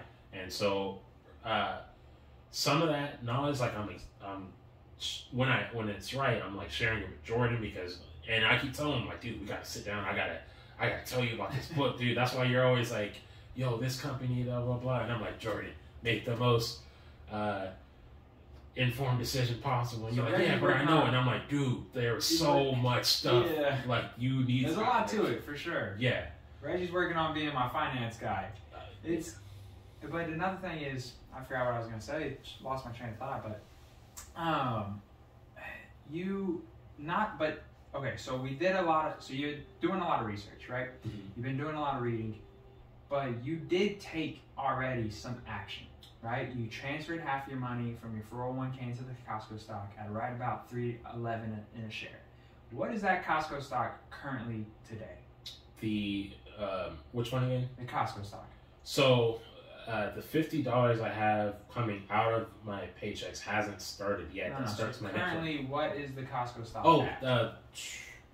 I want to say it was 331. So if I'm not mistaken, I might be wrong. 331. So guys, 328. a week and a half ago, Reggie made this decision. He became a decisive person. He made a decision, and he's already seen. I think we were, when we checked it last year, at like 26% increase. Mm-hmm. So in a week and a half, you've made 26% on your money. Yes. Now, can that go back down? Of course it can.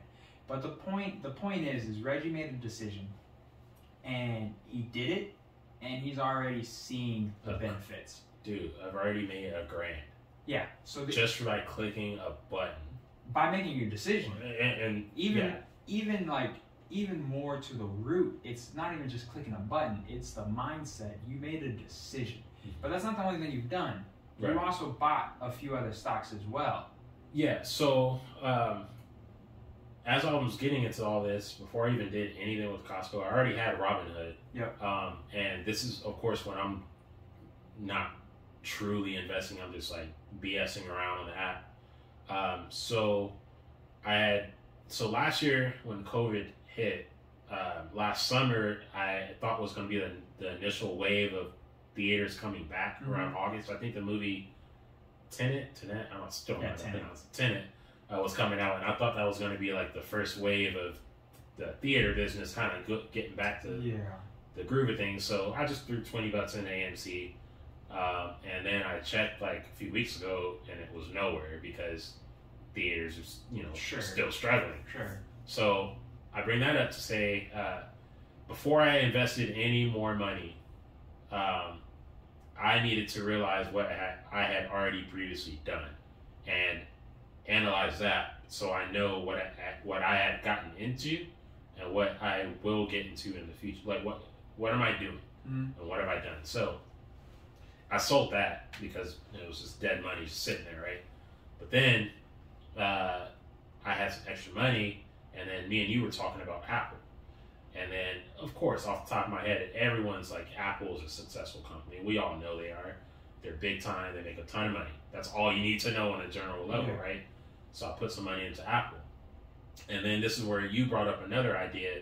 And this is why it's good to just brainstorm and just openly talk about things. Yep. Because you were like, look.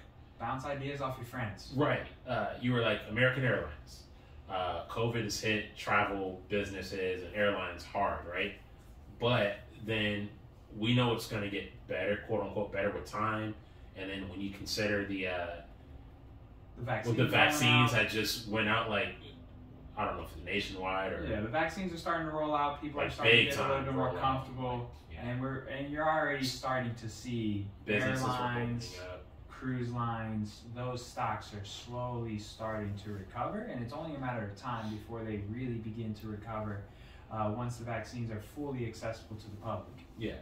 So, and by no means is this financial advice. Yeah, this is just what we did and where our heads were. And I agree with him. I was like, at some point, these companies are going to make money again. Absolutely. So that's part of how you should think with investing. Like, it might not be what it is right now. You're thinking down the road. You got to consider where things are and where they might be headed. Yeah. And we know life pre-COVID is going to somewhat come back around to benefit everyone and businesses financially. So people are going to start flying again. They're going to start traveling again at some point. We're basically investing in that. Yeah. And so that was really, like, that's just common sense is another part of the book. Like, that's an example of common sense. You know that's going to happen. Don't overthink it. Right. So we threw some more money into that. So I think that was a couple weeks ago, and I've been monitoring that. Should be up right about 10 to 11% by the time since you've put money into that. Mm-hmm. Yeah. I checked Robinhood earlier, and I'm already between those two. I think I'm up almost $60 or something like Exactly, and you only put in how much money? I put in $500 to American Airlines and $250, I think, or $265 into Apple. Because I think at the moment Apple stock's a little bit down from They where were you down, bought it, so yeah. that means American Airlines is going to be up even more than $60. So Yes. you're pretty close to probably 10 to 12% gain on American Airlines, because I think Apple's down a little bit this week from where you bought it at. But obviously Apple's looking to buy a car. I mean, to start making cars in 2024. That's the rumor, which is more and more looks like it's becoming the truth. So that's something that's coming up. So in 2024, Apple's looking to jump into this electric car. I guess this electric car business. Yeah. This group of electric vehicles, And they want a piece of the pie. I feel like Apple is a perfect example for this, because in the book, one piece of advice suggested it literally said just to go out, go to your job, go to the mall, go wherever, and just get a feel for the environment around you, what people are talking about, what do you see. Yep. And then that's where Apple comes into mind. Like, you can't go anywhere with someone at least mentioning AirPods, saying AirPods, Seeing someone seeing with an AirPods, iPad, seeing someone with their iPhone on. iPhones, talking about MacBooks Yeah. or Go to Apple Starbucks. TVs. Like, it's Apple, for Everywhere. example, is everywhere. So Everywhere. that's a perfect example of just looking at your environment. And then, okay, we do that. And then it says look at the products. Well, I just named a whole bunch of them, Yeah. iPads and stuff like that. And Apple, what did they have? Like the iPods back in the day where they were like really big. And then you look at them now. So that Crazy. alone just lets you know this company is dedicated to improving and coming up with new ideas and renovating stuff and putting out fresh stuff. So that's another great sign of They're just going to continue to grow. their continued growth and change. They're ahead of the ball. They're ahead of the game. Like I feel like AirPods changed the game. Absolutely. Like AirPods are amazing, dude.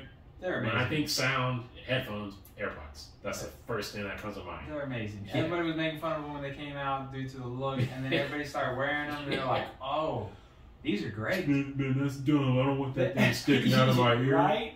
They made, Now look at 'em. they made one earbud, and it fits everybody's ear. Yeah.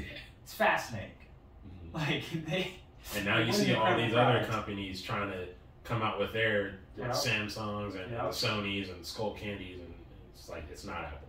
At the end of the day, everybody's trying. they're dominating their field.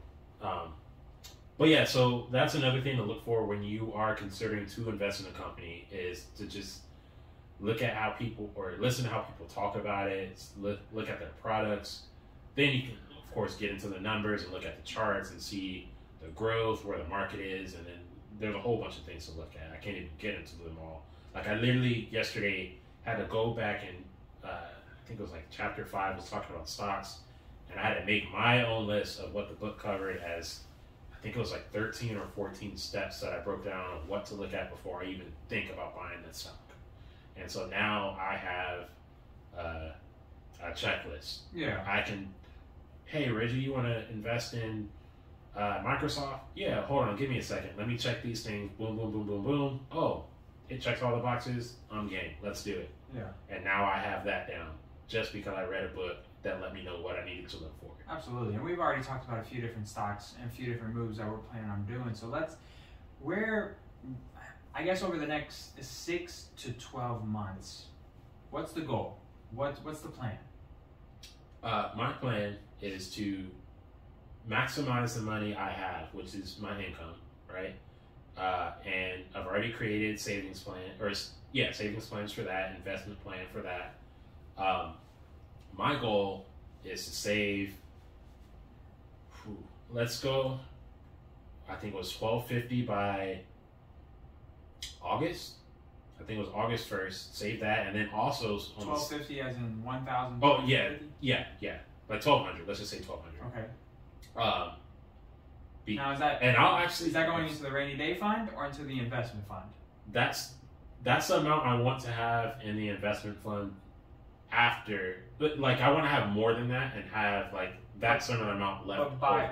But by August 1st, you want roughly $1,200 ready to be invested. Yes, and Okay. I believe I'll actually have that a lot faster, but I just kind of picked the date. Sure. And you can always edit your you goal. get it quicker, date. then you're good. Right. But you're setting a deadline, The a goal realistic is set. deadline. Yes. And another thing I want to do is save money, because what you were kind of talking to me about is real estate. So, I just want you to kind of take the ball with that. I understand. I don't know anything about real estate, but I do know that it's an investment business. Sure. And there's so much you can do with that. So if you kind of just want to break down what you have been suggesting for me and So most people would agree that when it comes to investing, real estate and stocks / mutual funds are your two best bets.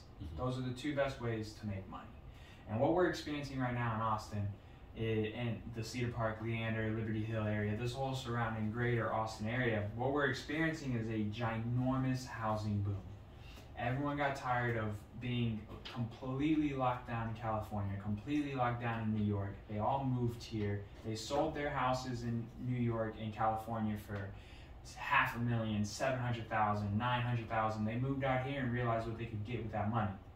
They moved out here, they started buying houses in cash. There's such an influx of people moving here that has driven this housing market up insane amounts. For instance, we have a buddy who bought a house for about $260,000, and already I looked at the exact same house 6 months later and it was worth $330,000.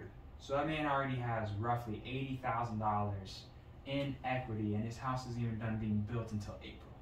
So the amount of money that has jumped, or the market has jumped over the last couple months, has been insane. So it's a great opportunity to make money, whether it's buying an investment property and renting it out, whether it's just buying a house and living in it, maybe renting out the rooms, so that way you pay less of the mortgage. There's people in your house paying your mortgage for you, but you have that money going towards something that the equity is raising consistently.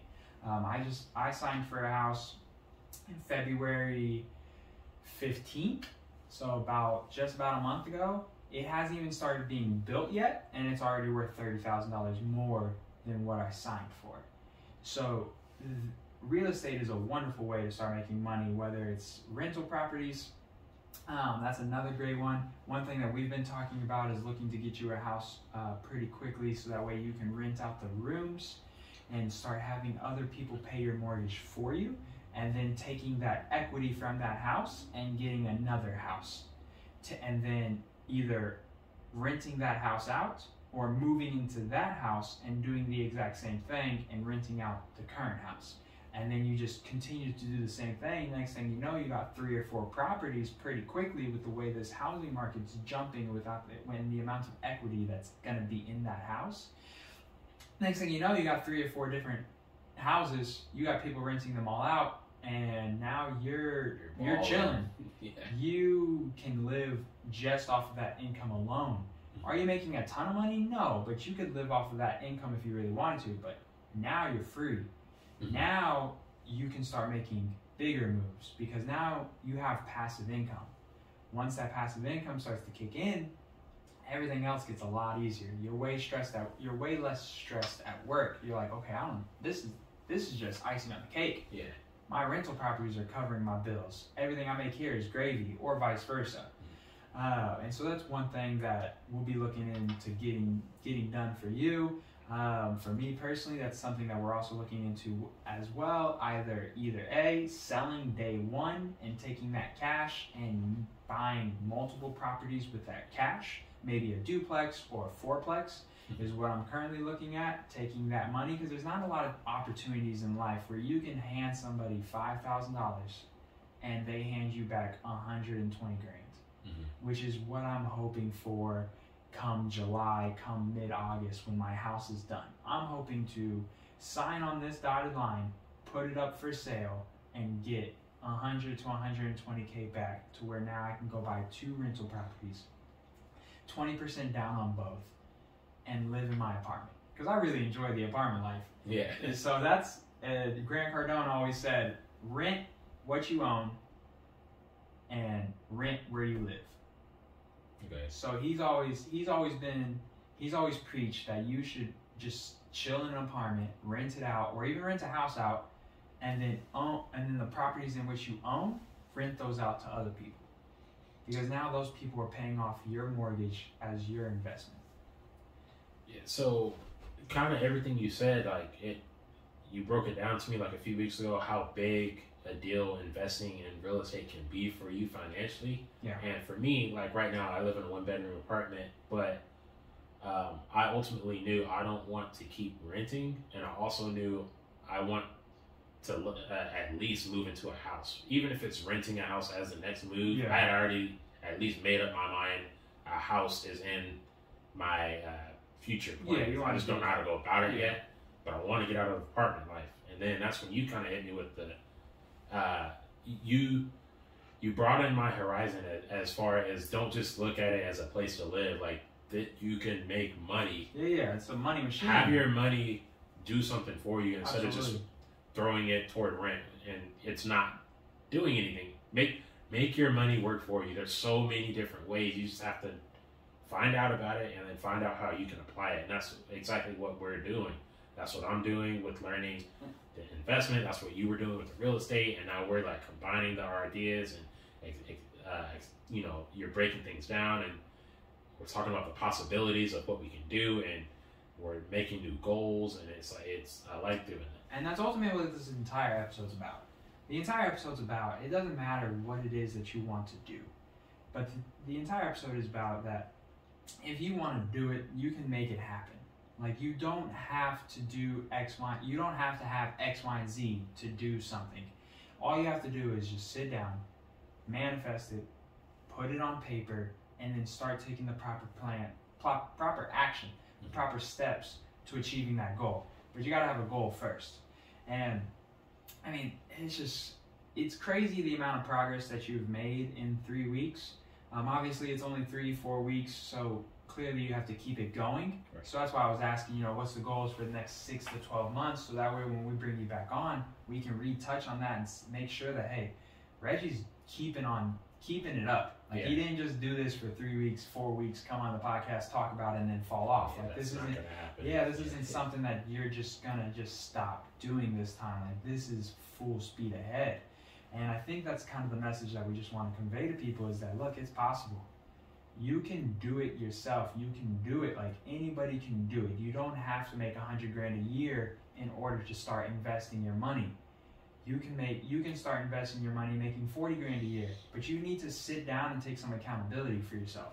And we talked about this the other day. Accountability is what's lacking so much in society right now. Nobody wants to be accountable for nothing, but you have to be accountable. Sit down on your couch and be like, be honest with yourself. Be honest with yourself. Be honest with yourself. Be like, damn, did I waste $20 today? I did waste $20 today. Why did I do that? Like, stop spending money like you have money. So stop trying to go out to eat every single night, or stop trying to do X, Y, and Z that's just wasting money. Find ways to be more efficient with your money, and you'll realize that you don't have to make $100,000 to start making these moves. And we talked about this as well with the house.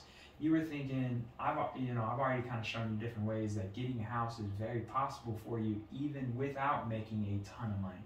Because there's different options for loans. Go ask questions. Go talk to people who know the answers, and you'll find out that achieving certain things is not as difficult as you think. Yeah. Like, you can get a house with putting very little money down. You don't have to have this ginormous chunk of change to get a house. Which is what I thought just a few weeks ago. Exactly. So you're starting to ask people who have a little bit more knowledge in certain areas, in certain aspects of life. You started asking them the right questions, and you're now finding out that, oh, I can actually do that. I can do this. Yeah. I can make this happen. I can get a property. I can rent the rooms out and have other people pay my mortgage, to where I'm living in a wonderful house paying $400 a month while other people are paying off my mortgage. Shout out to the Social Proof podcast, because that's really where that came from. I've been listening to that. That's been my jam for the last 4 weeks. I've listened to at least 20 episodes of the Social Proof podcast just over the last couple of weeks. And that's ultimately a lot of what they talk about is there's so many different ways to make money once you just stop making the excuses, be honest with yourself, and you can do it. Like, you can make it happen. Like, Reggie made it happen. He's taken his money, he's put it into his stock account. He's already seen growth in the stock account. He's already seen a ginormous growth in his 401k that he moved into Costco. That's a huge deal. To make $1,000 in a couple weeks, that's ginormous. Dude, it was a span of just like 5 business days. Just making a decision. And yeah, it was a little bit of luck when you made this, and not even luck. It was more of perfect timing. Yeah. Like, it's like something sent us both a message at the exact same time, and it was just perfect timing. Like, everything is falling into place properly. And a lot of it might be a little bit of luck, but I also believe that we also sat down and started doing the little things right. Shout out to Rocky. Doing the little things. We've always been good at doing the big things. I've been good at a lot of things, but I'm ready to be great at something. Yeah. And that's what I'm looking forward to doing with this podcast. Is like, I learned from my Twitch stream, failing with the Twitch stream. And I was talking to Philip about this, who's the second guest. Spoiler alert, he will be here next Sunday. What I was talking to him about is, and we'll get into it when he gets in here, so not to give too much away, but he was saying that he doesn't like posting too much about his fitness journey. And I was like, well, you know, I felt the same way with my Twitch stream, because deep down I knew I was half-assing it. I knew I wasn't putting in the full amount of work. I wasn't fully committed, because I was like, man, I have a job that pays me really well. I'm just doing this. I'm kind of doing this, and I mean, obviously for fun, but I didn't commit to it. Going through the motions. Yeah, because we're doing this podcast for fun. Nothing has come of this yet, but I can envision this going somewhere. Right. Versus the Twitch stream, I didn't really envision it. I was just doing it. Yeah. And I was just half-assing it the entire time. And I've learned from that failure, and I've taken that failure and I've completely put it into that mindset, that thought process into this podcast. And I'm like, now that this shit ain't happening again. That's why we're booked till September 20th. Yeah. Because I wasn't half-assing this shit. That's why I have a guy over here that's a wizard with his audio, with the tech stuff, because I didn't want to do that part. So I found somebody who did want to do that part. Someone who actually thoroughly enjoys this. So I just started talking to people, just started hitting people up at work, like, hey, what do you like to do? You know, and just picking brains, and here we are. I found a guy who has similar goals. He wants to be financially free. He wants to have a kid in a couple years. He wants to be able to spend as much time with his family as possible. Because that's what he wants to do. He loves spending time with his family. He loves spending time with his wife. And when he has a kid, he wants to have time with that. And we can't have time with that working retail, working every fucking weekend, clocking in, you know, working 8-hour shifts, working every weekend, working every holiday, not being able to take vacations every other month because they're blacked out, or not being able to use our personal days because this day is mandatory, that day is mandatory, and just always just working, but not doing anything fulfilling. And the point is, guys, is like, you can do it. You can do what you want to do. You just have to do it. Just do it, and it will be done. I kind of want to go off something you brought up, the whole 9-to-5 notion in our culture, I guess you could say. What kind of things for you personally, and or other people, other peers in our age group, do you feel like took us away from, like, look, when we're growing up, right, at least this is how I see it, where the whole notion of working 9-to-5s, you graduate high school, you go to college or the military, those kinds of things are kind of embedded on us just growing up, like, and still, like, this is what, not all you can do, but they're like pushed on us. Yeah, society puts this. Society puts this notion that it's a one way. That you have to do this in order to do this. That you have to, in order to provide for your family, you have to find a job and work 9 to 5, and that's the only way to do it. Yeah. What things have you seen or heard or experienced in your teenage and young adult years that clicked for you, that let you know it's bigger than that? Like, I can do other stuff. I don't have to do this. I can explore this. I can do that. So I mean, it's always been something that I've thought about. I'm always thinking. Anybody who knows me, that my brain is just sporadic. It's just always I can hold 3 different conversations at the same time, all about 3 different topics, talking to 3 different people. It's just how my brain works, and it's constantly running, constantly moving. And I've always had all these great ideas. I was like, man, it'd be really cool to do this. It'd be really cool to do that. But I never just chose one. And so the biggest thing that has changed over the last 3 weeks is I made a decision. I decided that this is what I want to do, that this is what I enjoy to do, and I genuinely believe that's what I was put here to do. Is I love just talking to people, and I love just talking. And I think that was the biggest thing. I just became decisive. Dude, I'm sorry, go ahead. ahead. No, you're good, go ahead. I think the biggest roadblock in people's life, it takes place in your mind. Absolutely. Like, it's all the mind is powerful, mental. And it can be negative or positive. Like, just a few weeks ago, I could have said, you know what, I want to invest, and then I easily could have said, well, I don't know anything about it. This is hard. I don't think I can do it. But I didn't, because I made up in my mind, I'm gonna do this, and I can do it, and this is what we're gonna do. And so, I think the biggest roadblock to anyone trying to accomplish anything, where I'm getting at, is it's in your head. Your head plays games with you, like doubt, like I was saying the other day, like concepts like doubt, fear, uncertainty, lack of confidence, unbelief, hesitation, like it goes on, and I feel like those things are all in your head, and you individually have a choice whether you're going to feed those tendencies or you're going to go the other way and say, I can do it. If I put in the time, I can do this. I am strong-willed. I am determined. I can do it. And then once you make that decision in your head about whatever it is, I feel like you've already done the hardest part. Yeah. Because anything else you have to do, you can learn. You can, for athletes, you can train. You can teach yourself. That part is easy. You just have to figure out what exactly to do. Absolutely. What you need to know. But just getting over that mental hurdle is, I feel like, a big roadblock. Is just people trying to do anything. You're trying to graduate college. You're trying to apply for this job. You're trying to start a podcast. You're trying to just whatever it is. That's the hardest part. Is just getting past that initial roadblock. Getting past that initial fear. The other biggest thing, other than being decisive, that I've changed in the last 3 to 4 weeks, other than just making decisions. Someone gives me something, I'm like, all right, that's what we're doing. Because you stop thinking of problems and you start thinking of the solutions on how to fix those problems. Yes. And when you start thinking like that, you're like, oh, okay, I did this, and then it led to this, and then, okay, that part's done now. And then it led to this, okay, that part's done now. And then it led to this, oh, that part's done now too.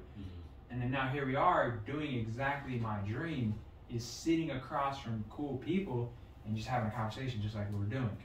And that came down to being decisive and realizing as long as you do the little things and you do one step at a time, it can happen. And then the other thing is most people always, like, that quote that goes, you're too busy being scared of yourself while everyone else is intimidated by your potential. And I butchered that quote, I know, but essentially that's the gist of it. And that quote is powerful. Yeah.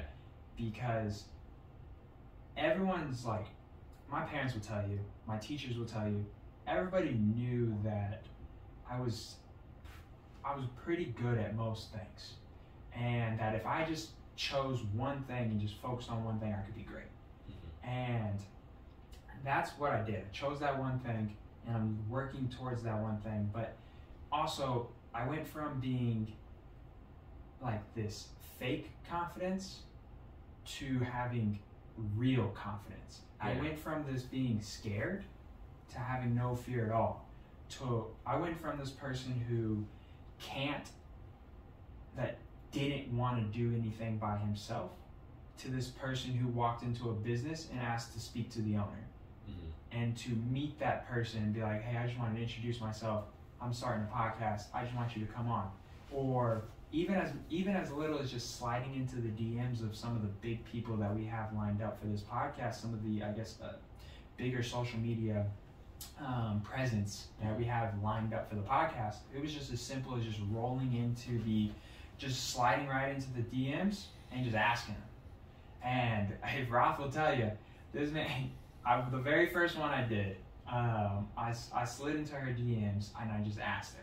And I sent him a screenshot of it before she even responded. And he was like, whoa, hey, chill. Like, calm down, we ain't there yet.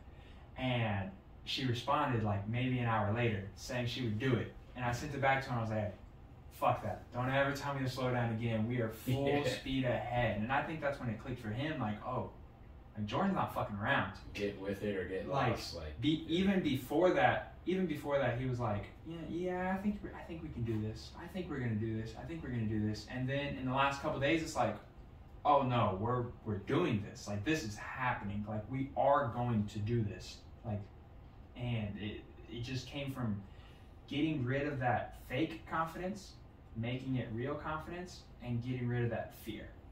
You know how just how powerful it is to say, I think I can do this compared to I know I can do this. It's completely just different. That simple. It's completely different.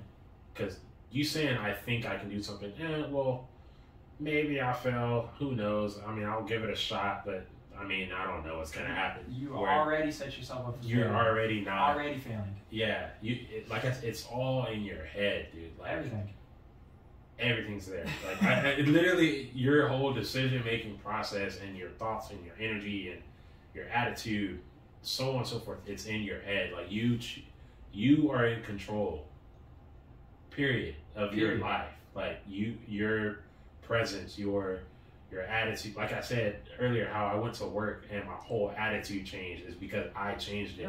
Because I could have just shut it off and been like, oh, I have to go to work. I hate this. But no, I said no.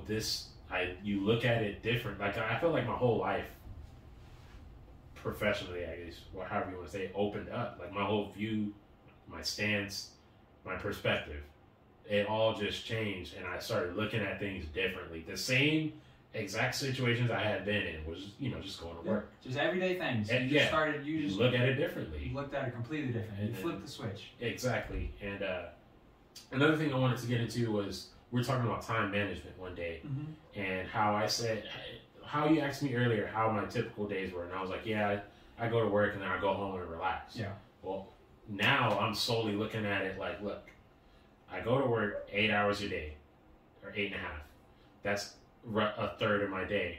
And then I ask myself, what am I doing with the other 2/3 of my day? Yeah. You look at it like that. And then I was like, okay, well, I go to sleep X amount of hours, 6 to 8 hours. A portion of you guys. Sometimes 5. Because I find waking up and just, so that's 13 hours accounted for. Yeah. We'll say 14 hours accounted for. Right. That's still 10 more hours. Then that's the thing. It's like, okay, well, now with that, the downtime, what am I doing with that? And that's what people need to ask themselves if they're truly trying to get somewhere and they're evaluating their daily or weekly routines. Like, everyone has time to apply to something, or some people more than others. That's your life. But for the most part, look, man, right, everyone has a block of period of the day where they're just not doing anything, where they can be so much more productive. Or you're doing something that you can cut out and do something else during that same time period, like, or just being more efficient. Or that, yeah. Instead of like sitting on the couch and listening to the podcast, have the podcast on, but be doing something else with that. Yeah. Be on your laptop, taking notes, whether it's about investing or whatever it is. It doesn't matter what it is. I don't want anybody to think, oh, well, they're just talking about investing or real estate. That's not what I want to do. Okay, that's not important. Find this applies to anything that you want to do. Find what it is that you want to do, and then use your time wisely. So, for instance, I love going in the morning, walking my dog for an hour. It used to kind of feel like a chore. It's like, damn, dude, I gotta go walk the dog. But now I'm so productive during that walk. Mm-hmm. I will have a podcast on. I'll also be reaching out to people, DMs and Instagram. Networking. I'll try to schedule at least 5 to 10 people. I mean, you can ask Jeffrey over here. Like, the schedule has just every day he checked it. He's like, oh shit. Like, this man, I'm just now waking up and this man already got 5 more people on the fucking schedule. Yeah.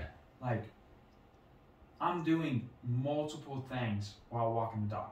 Mm-hmm. I've made that time so vastly productive. And another thing I kind of want to touch on that we briefly talked about, that mindset, how you went from I think I can to I know I can. Yeah. If you don't wake up every morning and tell yourself, today we're going to kill it, today we're going to crush it, today we're going to do it, mm-hmm. we can do this. If you don't repeat that to yourself, just take 5 minutes every morning and just repeat those things to yourself, those positive affirmations. You'll be surprised the progress that you can make mentally, because this is all, like you said, it's a mental roadblock. Mm-hmm. So how do you break down that roadblock?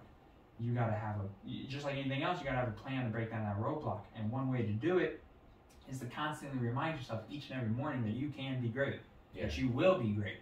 Mm-hmm. And that just slowly starts beating down that roadblock, and slowly and slowly and slowly. And then soon there's just no roadblock at all. And you're like, damn, I'm invincible. Like, I've texted my mom multiple times, like, there ain't nothing stopping this train.